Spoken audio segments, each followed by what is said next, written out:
ಗಲಾಟೆ ಯಾವುದು ಆಗಿಲ್ಲ. ಗಲಾಟೆ ಏನೋ ಕಾಣಿಸ್ತಾ ನಿಮಗೆ? ವಿಡಿಯೋಗಳಲ್ಲಿ ಇಲ್ಲ ಇವತ್ತು ನಾವು ಸ್ಟೇಟ್ ಎಕ್ಸಿಕ್ಯೂಟಿವ್ ಇಟ್ಕೊಂಡಿದ್ವಿ ಮೀಟಿಂಗ್ನ. ಒಂದಷ್ಟು ಮೆಂಬರ್ಸ್ನ ಆನ್ ಹೋಲ್ಡಲ್ಲಿ ಇಟ್ಟಿದ್ವಿ. ಆನ್ ಹೋಲ್ಡ್ ಅಂತ ಮೀನಿಂಗ್ ಏನಂತ ಅಂದರೆ, ಪೊಸಿಷನಿಂದ ನಾವು ಸಸ್ಪೆಂಡ್ ಮಾಡಿಲ್ಲ, ನಿಮಗೆ ಕೊಟ್ಟಂಥ ಕೆಲಸವನ್ನು ಮಾಡದೇ ಇರೋದ್ರಿಂದ ನಿಮ್ಮನ್ನ ಹೋಲ್ಡಲ್ಲಿ ಇಟ್ಟಿದ್ದೀವಿ, ಅದನ್ನ ಕಂಟಿನ್ಯೂ ಮಾಡಬೇಕು, ಬಂದು ಮಾತಾಡಬೇಕು ಅಂತ. ಅಲ್ಲಿ ಸ್ವಲ್ಪ ಕನ್ಫ್ಯೂಷನ್ ಆಗಿ ಯೂತ್ ಕಾಂಗ್ರೆಸ್ ಅಂದಮೇಲೆ ಯೂತ್ ಇದ್ದೇ ಇರ್ತಾರಲ್ಲ, ಆ ಥರ ಆಗಿದೆ. ಅದನ್ನು ಬಿಟ್ಟರೆ ಬೇರೆ ಥರದ್ದು ಯಾವುದನ್ನು ಕೂಡ ಯಾವ ಗಲಾಟೆಯೂ ಆಗಿಲ್ಲ, ಏನಾಗಿಲ್ಲ. ಬಟ್ ಅದು ಮೀಟಿಂಗಲ್ಲಿ ಮಾತಾಡಿದ ತಪ್ಪು. ಯಾರೇ ಯಾವ ಹುಡುಗರು ಮಾತಾಡಿದ್ದಾರೆ ಎಲ್ಲರಿಗೂ ಕೂಡ ವಿಡಿಯೋ ಇದೆ. ಇವಾಗ ಅದೇನು ಇಂಡಿಸಿಪ್ಲಿನ್ ಯಾರು ಇದು ಮಾಡ್ತಾರೆ ಅದನ್ನು ನಮ್ಮ PCC ಅಧ್ಯಕ್ಷರು ಗಮನಕ್ಕೆ ತಂದು, ನಮ್ಮ ನ್ಯಾಷನಲ್ ಪ್ರೆಸಿಡೆಂಟ್ ಗಮನಕ್ಕೆ ತಂದು, ಮೊದಲು DK ಶಿವಕುಮಾರ್ ಸಾಹೇಬ್ರಿಗೆ ಅದನ್ನು ಡೀಟೇಲ್ಸನ್ನು ಕೂಡ ಅವ್ರು ಆಲ್ರೆಡಿ ಗೊತ್ತಾಗಿ ತಿಳಿಸಿದ್ದಾರೆ.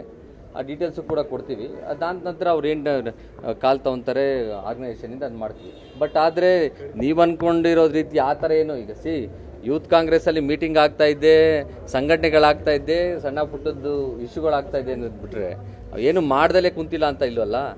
ಆಗ್ತಾ ಇರುತ್ತೆ. ಏನೋ ಕೆಲಸ ಮಾಡಬೇಕು ಅಂದಾಗ ಸಣ್ಣ ಪುಟ್ಟ ಅಣ್ಣ ತಮ್ಮದಿರೇ ಹೊಡೆದಾಡ್ತಾರೆ. ಈಗ ಹುಡುಗರಲ್ಲಿ ಏನಂತೆ ಆ ಥರ ಹೊಡೆದಾಡೋ ಥರ ಏನಿಲ್ಲ, ಎಲ್ಲ ಪ್ರೀತಿ ವಿಶ್ವಾಸದಿಂದ ಇದ್ದಾರೆ ಮುಂಚೆಯಿಂದನೂ ಕೂಡ. ಒಬ್ಬರು ಇಬ್ಬರು ಇರ್ತಾರಲ್ಲ ಎಲ್ಲ. ಯಾಕೆಂದರೆ ಈಗಿರೋ ಯೂತ್ ಕಾಂಗ್ರೆಸ್ ಮತ್ತು ಬೆಳೀತಾ ಇರೋ ರೀತಿ ಇತ್ತೀಚೆಗೆ ಕಾಂಗ್ರೆಸ್ ಪಕ್ಷದಲ್ಲಿ ಇತ್ತೀಚಿನ ಒಂದು 10-15 ವರ್ಷದಲ್ಲಿ ಯೂತ್ ಎಲ್ಲ ಭಾಳ ಅಗ್ರೆಸಿವ್ ಇರ್ತಾರೆ.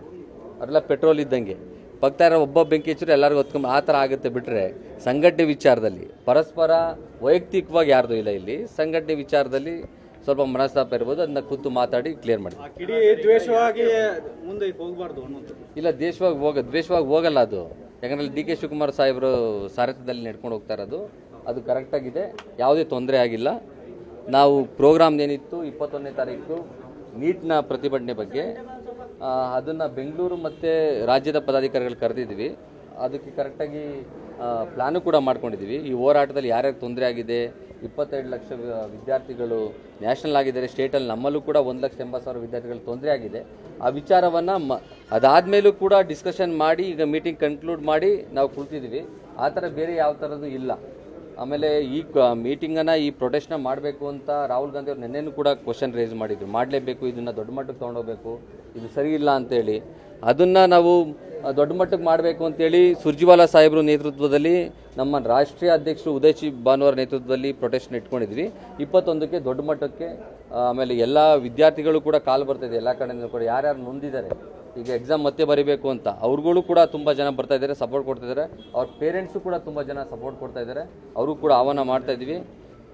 ಆ ಥರದ್ದು ಸಂಘಟನೆ ಮಾಡ್ತಾ ಇದೀವಿ ಹೊರತು ಇದು ಸಣ್ಣ ಇದಾಗಿರೋದು ಆ ಥರ ಏನು ತೊಂದರೆ ಇಲ್ಲ.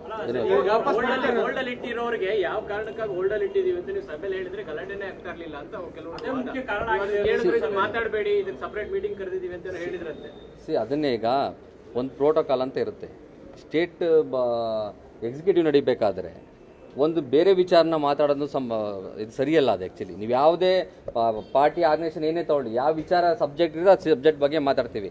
ಅದಾದ ನಂತರ 1 to 1 ಮಾತಾಡೋದಕ್ಕೆ ಅಂತ ಮುಂಚೆನೇ ಆಲ್ರೆಡಿ ಡಿಸೈಡ್ ಆಗಿತ್ತು. ಲೇಟಾಗಿ ಬಂದರು ಪಾಪ ಕೇಳಿಸ್ಕೊಂಡಿಲ್ಲ ಅನ್ಸುತ್ತೆ ಅವ್ರು ಯಾರೋ ಒಬ್ರು ಹೇಳಿರ್ಬೋದು. ಬಟ್ ಆ ಥರ ಯಾವುದೂ ತೊಂದರೆ ಆಗಿಲ್ಲ. ಎಲ್ಲರೂ ಕುಂತು ಕೆಲಸ ಮಾಡಿಲ್ಲ ಅಂದ್ರೂ, ಕೆಲಸ ಮಾಡಿಲ್ಲ ಅಂತ ಅಂದರೆ DK ಶಿವಕುಮಾರ್ ಸಾಹೇಬರು ಏನು ಆದೇಶ ಕೊಡಿದ್ರು ಮುಂಚೆಯಿಂದ, ನಾನು ಮಾಡಿಲ್ಲ ಅಂದರೆ ಇನ್ನೊಬ್ಬ ಬಂದಿಲ್ಲ ನನ್ನ ಜಾಗದಲ್ಲಿ ಕುಂತು ಕೆಲಸ ಮಾಡ್ತಾನೆ. ಇಲ್ಲಿ ಯಾರಿಗೂ ಫ್ರೀಯಾಗಿ ಬಂದು ಕುಂತು ಬರೀ ಪೋಸ್ಟ್ ನಡ್ಕೊಂಡು ಹೋಗೋಕ್ಕೇನಿಲ್ಲ. ನಾನಿಲ್ಲ ಅಂದರೆ ಇನ್ನೊಬ್ಬರು ಬರ್ತಾರೆ, ಅವರಿಲ್ಲ ಅಂದರೆ ಇನ್ನೊಬ್ರು ಕರ್ಕೊಂಡು ಕೆಲಸ ಮಾಡ್ತೀವಿ. ಸಂಘಟನೆಗೆ ಮತ್ತು ಚಳವಳಿ ಇಂಪಾರ್ಟೆಂಟು. ನಿಮಗೆ ಈಗ ರಾಜ್ಯದಲ್ಲಿ ಅಥವಾ ರಾಷ್ಟ್ರದಲ್ಲಿ ಏನು ಇಶ್ಯೂ ಇದೆ ಆ ಇಶ್ಯೂ ಬಗ್ಗೆ ಹೋರಾಟ ಮಾಡೋದಕ್ಕೆ ಹೊರಟಿದ್ದೀವಿ ಹೊರತು ಇಲ್ಲಿ ಸ್ವಂತದ್ದು ಯಾರ್ದು ಏನೂ ಇಲ್ಲ.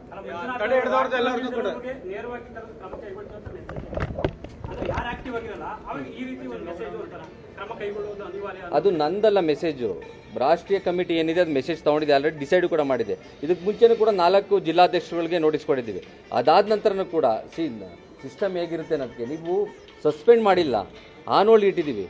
ಆನ್ ಹೋಲ್ಡ್ ಆದ ನಂತರನೂ ಕೂಡ ನಮ್ಮ ವಿಜಯನಗರ ಅಧ್ಯಕ್ಷರಾಗಿರ್ಬೋದು ಅಥವಾ ಕೋಲಾರ ಅಧ್ಯಕ್ಷರಾಗಿರ್ಬೋದು ಪ್ರೊಟೆಸ್ಟ್ ಮಾಡಿದ್ದಾರೆ, ಮೀಟಿಂಗ್ ಮಾಡಿದ್ದಾರೆ. ಅಂದರೆ ನಾನು ಕಂಟಿನ್ಯೂಟಿ ಇದ್ದೀನಿ, ಇಂಟ್ರೆಸ್ಟ್ ಇದ್ದೀನಿ, ಕೆಲಸ ಮಾಡ್ತೀನಿ ಅಂತ ಅದರ ಅರ್ಥ.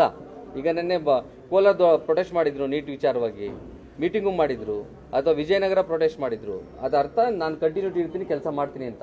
ಅದನ್ನ ಅರ್ಥ ಮಾಡ್ಕೊಳ್ದಿರೋಂಥವ್ರಿಗೆ ಅದು ಕಮ್ಯುನಿಕೇಷನ್ ಪ್ರಾಬ್ಲಮ್ ಆಗಿದೆ. ಅದನ್ನು ಸಿಸ್ಟಮ್ ಈಗ ಹೇಳಿದ ಡಿಸಿಪ್ಲಿನ್ ಆ್ಯಕ್ಷನ್ ಏನು ತೊಗೊಬೇಕು ಅಂತ ಡಿ.ಕೆ. ಶಿವಕುಮಾರ್ ಸಾಹೇಬ್ ಡಿಸೈಡ್ ಮಾಡ್ತಾರೆ, ಅದ್ರ ಮೇಲೆ ಹೋಗಿ ಗಮನಕ್ಕಿತ್ತ ಗಮನಕ್ಕೆ ಇವಾಗ ತರ್ತೀವಿ. ಅಲ್ಲ, ಇದಕ್ಕೆ ಕೊಟ್ಟಿರೋದಿತ್ತು, ಮುಂಚೆ ಕೊಟ್ಟಿರೋಂಥದ್ದು ಅವ್ರ ಗಮನಕ್ಕಿತ್ತು, ಅವ್ರ ಗಮನಕ್ಕೆ ಕೇಳಕ್ಕೆ ಕೊಟ್ಟಿರೋಂಥ. ಗಲಾಟೆ ಮಾಡಿದವ್ರ ಮೇಲೆ ಏನು ಆಕ್ಷನ್ ಮಾಡ್ತೀರಿ?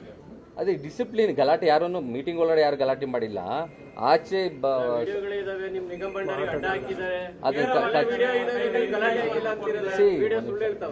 ಗಲಾಟೆ ಅಂತ ನೀವು ಹೇಳ್ತಾರೋ ಲೆವೆಲ್ಗೆ ಹೆಂಗಿದೆ ಅಂತಂದ್ರೆ ಬೇರೆ ಲೆವೆಲ್ ನಡೆದಿದೆಯಲ್ಲ, ಆ ಥರ ನೀವು ಕಾಣಿಸ್ಬೇಕಿತ್ತಲ್ಲ. ಹಂಗಿದ್ರೆ ಎಲ್ಲ ಪದಾಧಿಕಾರಿಗಳು ಇಲ್ದಿರಲ್ಲ, ಫೋಟೋ ತೆಗೆಸ್ಕೊಳ್ಳೋದಕ್ಕೂ ಒಬ್ರು ಇಬ್ರು ಇರ್ತಾರಲ್ಲ ಸರ್. ಅದನ್ನೇ ಹೇಳಿದ್ವಲ್ಲ, ಈಗ ಹೋರಾಟ ಮಾಡುವಂಥದ್ದು, ಚಳುವಳಿ ಮಾಡುವಂಥ ಶಕ್ತಿ ಇರುವಂಥ ಯುವಕರು ಅಲ್ಲಿ ಅಗ್ರೆಸಿವ್ನೆಸ್ ಇದ್ದೇ ಇರುತ್ತೆ. ಅವಾಗೇನೋ ಕೇಳಿರ್ಬೋದು ಅಷ್ಟು, ಅದು ಬಿಟ್ಟು ಅದರ ತಪ್ಪೇನಾಗುತ್ತೆ. ಯಾವುದು ಆ ಥರ ಇಲ್ಲ ಅಣ್ಣ. ನೀವು ಯಾವ್ದಾಗಿದೆ ದೊಡ್ಡ ರಾಜಕಾರಣದ ಹೇಳ್ತಾ ಇದ್ದೀರಾ, ಇದು ಸಂಘಟನೆ ಬಗ್ಗೆ ಮಾತಾಡ್ತಾ ಇದ್ದೀನಿ. ಧನ್ಯವಾದಗಳು.